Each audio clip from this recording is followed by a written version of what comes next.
YouTube video. This is the same day, same time frame that we just shot the last video, which was Jamal's car, inspecting the M3 and letting him know whether it was a good buy or a lemon. If you guys want to know whether it was a good buy or lemon, make sure you go back and watch that video. But this video is going to be pertaining to a car that I've had for a very long time. It's actually my longest, yes, it's the longest time I've owned a BMW, and that is my 335i. I've had it for right around 7 years now. And for those of you that don't know, if you're an OG to the channel, and I mean an OG, this is like, I think, video number 2 on our channel. It was a video of me pulling the engine out of my 335i. And just to catch you guys up, for anybody here who's new or anybody who's been with the channel for a long time, so I guess this will be story time. Pretty much what happened was, I used to be in the Army. Long story short, when I got out of the Army. You're going back that far. Yeah, well, I mean, I got to go that far to tell them. But long story short, when I got out of the Army, I chose to drive from where I was currently stationed back to Florida. I was currently stationed in Anchorage, Alaska. So I had to drive all the way from Anchorage, Alaska, all the way through Canada, all the way down to the United States. Now, I had taken very good care of my 335i up until that point. Everything was good. I was prepared for my trip. I was ready to go. So, I mean, I started the trip, started driving, made it all the way out of Alaska, made it all the way out of Canada, made it down to the United States, and then I started having some issues here and there. But I didn't really pay any mind to them because, well, I had to get home. So I just kept driving. Right around the time I got to Missouri,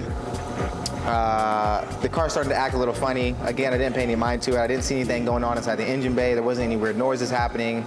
You know, I still had power, so I was like, you know, whatever, keep driving. I distinctively remember at 1 o'clock in the morning on a downhill in Missouri, the entire car shut off on me. I was in 6th gear, doing about 70 miles an hour with cruise control activated. I was chilling, I wasn't doing anything crazy. The whole car just shut off. No weird noises, no weird anything. It just literally shut off and it wouldn't start. So I had the vehicle towed. If I can go back and I can find that video or picture that I have of the vehicle being towed right there on the highway on that bridge that I was on when I was able to pull over, I'll throw that up right now. But I had the vehicle towed to some shop that was near the area. I slept in my car that night until that shop opened that morning. They looked at my car and they told me I needed turbos. And I said, you've lost your mind, because I knew my turbos were good. So then I had the car towed from there to BMW, which is a little bit further down the road. And BMW, I had them do a full inspection on the car. They checked the oil, they checked everything top to bottom, and I needed an engine, which made more sense. It would have been better to just be the turbos. Yeah, it better to be the turbos. But I knew it wasn't the turbos. So yeah. I needed an engine. So pretty much what happened, and this is the best way I can explain it to you guys. So Jamal, if you come over here. Actually, I'm gonna do you guys one better. I'm gonna flip the engine, and then I'll explain it that way. I'll stand up, and we'll go over it that way. All right, so now that I flipped the engine over for you guys, now I can explain. So, like I was saying, pretty much what happened was, Jamal, if you come over here so they can see. The N54s are known for eating belts. What I mean by that is anytime a pulley or a tensioner is loose or broken or damaged or worn over time, and I don't have any pulleys on here to really show you guys, but I'm just going to show you. So what happens is, as the belt's rotating and the pulleys are rotating, they'll start to rub unevenly, and as they rub unevenly, all the shavings of the belt will start to go in here behind the front crank seal. So as they go through there, they obviously get in here, they get into your timing chains, they get all the way up here around the guides and everything like that. And then they also rest down inside the oil pan itself. So with those belt pieces being inside the oil pan itself, what happens is the oil pickup, which I can't show you guys because we just flipped the engine over, but the oil pickup gets clogged because it's picking up those belt fragments and it's clogging the actual oil pickup. So no oil can get picked up through the actual oil pickup itself. And then it starves your crank of oil. When it starts your crank of oil, obviously it's metal on metal contact, so then you spin a bearing. So that's exactly what happened to my engine. They told me that my belt had pretty much been shredded off, that it got sucked through the front crank seal here, and that it got in the oil pan, and then so on and so forth. The engine said boom. So a little side question, because you just explained a lot of things in sequence, and it was a lot of things that happened. So is there like a time span that happens, or does it just happen instantly? And those are all the things that happen instantly, or is it like one, okay, and then this will happen, and then this will happen, and this, and then it's over? How does that? Does that make sense? Yeah, I mean, I've never physically seen one do it as it's happening. But I mean, essentially, it's just your belt. It's your belt. It's slowly deteriorating. It's slowly getting sucked behind the crankcase. And I mean, usually you'll hear a pulley. If a pulley is bad, you'll hear a pulley. It'll squeak. It'll clunk. I mean, if your tensioner, for the pulleys are bad, you'll hear it every time you start the car. You'll hear a clunk. But again, like I said, my car was perfectly fine. Everything had already been replaced. I was fully prepared for my trip. So, I mean, this is just a common thing that this engine does. It's not something that you can't prevent, but it's not something that if it's happening, you'll know until it's already done. They do make, now because it's so common, they actually do make a guard that bolts into these two bolts right here. So you remove these two bolts, and it's a plate, and the plate covers this entire section of the front crank seal right here. So that if your belt does shred off, or if it does blow off, nothing goes into the actual engine itself. It just blows off, then you replace the belt, you replace the pulleys, and then you're good to go. So they actually do make a guard for that. I will be purchasing that, and I will be putting that on here, because I don't want to have to do this again. But yeah, that's essentially what happened to my engine. Starved the crank of oil, and I spun my #1 bearing. And then, from there, completely took the engine apart, disassembled it, took it to the machine shop, had everything cleaned, had the crank remilled. I had it milled down to 0.25, which is the minimal that you have to do, because it was just a very minimal amount of damage. But whatever. The long block is assembled, or the short engine is assembled per BMW.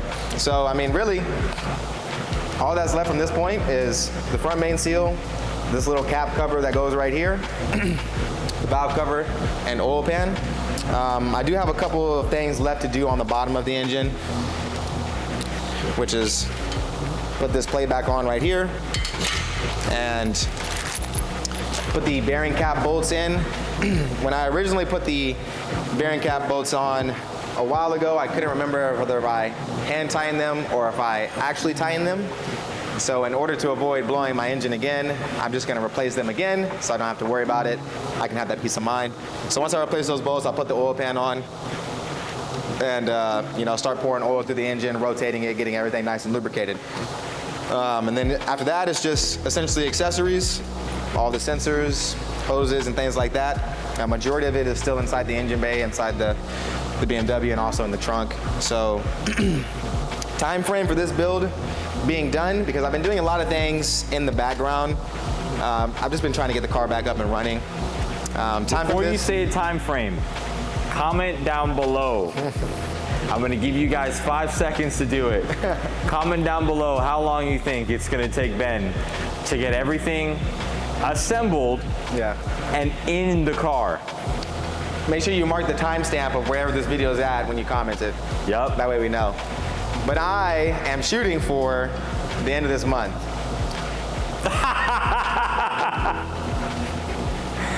He's laughing, but I mean, like I said, the engine's done. There's really nothing left. Valve cover, oil pan, a couple of seals, a couple of sensors, and then you put it together. I got faith in you. Yeah, I mean, it's definitely possible. Like I said, I've been doing a lot of stuff in the background. Obviously, I have a full-time job. Even though this sits right next to me at my full-time job, I can't touch this until after work. So, I've been doing as much as I can in the background, trying to get this ball rolling. I'm still gonna do things in the background. So the next time you guys see this engine, it might be fully assembled and ready to go back in the car. I have no idea. It just depends on how I want to do it. I think it's missing a couple things. Yeah, it's missing a couple things. Obviously a turbo kit. Turbo kit is on the way. I'm not going to tell you guys which turbo kit I went with. I'll let you guys figure that out, whether you think I went with a big single or whether you think I went with upgraded twins, because this is an N54. I don't know if I mentioned that, but this is an N54. BMW's greatest engine they ever made, in my opinion, even though it's the most problematic, but you can definitely make the most amount of power from it with all the problems that it'll give you. Can't be, doesn't start with an S. true, but internally it's built like an S, but we won't get into that this video. So yeah, guys, so this is the update for my 335i. This is the engine. Put it all back together. Not too much left. Turbo kit's already ordered. Transmission's sitting over there. Yeah, I mean, this is just an update for you guys. Nothing too crazy. The car is out back. I'm not gonna show you guys the car just yet. Speaking of transmission, are you planning on doing the clutch upgrading? No, I already have an upgraded stage 2 spec clutch sitting right over there in that corner. Axles? So I guess I'll get into it. The answer to the question is, right? And sorry I'm talking you guys to death. The last video we talked you guys to death. This video we're talking you guys to death, but you gotta know because you gotta know. So I don't plan on doing too many heavily suspension upgrades to the car just because when I get this car up and running, I'm not gonna push any crazy power with it just yet. Probably do like, you know, easy 500 wheel, you know, and just daily like that for a little while, you know, until I really feel like, break it in until I really feel like, you know, pushing some obscene amount of power, because obviously the more power I push, the more supporting mods I have to have, and then that also costs a lot of money. If I told you guys how much money I just have into what you're seeing here right now, you would vomit, because I'm about to vomit just thinking about it. But yeah, it's a lot of money, it's a lot of time, but as time goes on, the build will progress, we will push more power and things of that nature. But right now I'm just shooting for, you know, 500 wheel, and then just keeping it at that, you know, and doing a couple other mods here and there. But you guys will get updated more as the engine goes in, as the turbo kit comes in, as the car runs.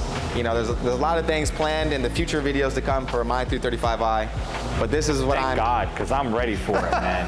But this is the video that I'm starting us off with to reintroduce it back to the channel because it's been so long. So with all that being said and me being out of breath, I hope you guys have enjoyed this video. I hope it helped anybody out there, you know, who has an N54, who's having issues. Guys, if you have an N54, make sure you get that front cover right there. ECS Uning has it, Turner Motorsports has it. It's about 70 bucks. It takes 2 minutes to install, and you can save yourself a lot of money and a lot of heartbreak. It takes 2 minutes to install like that.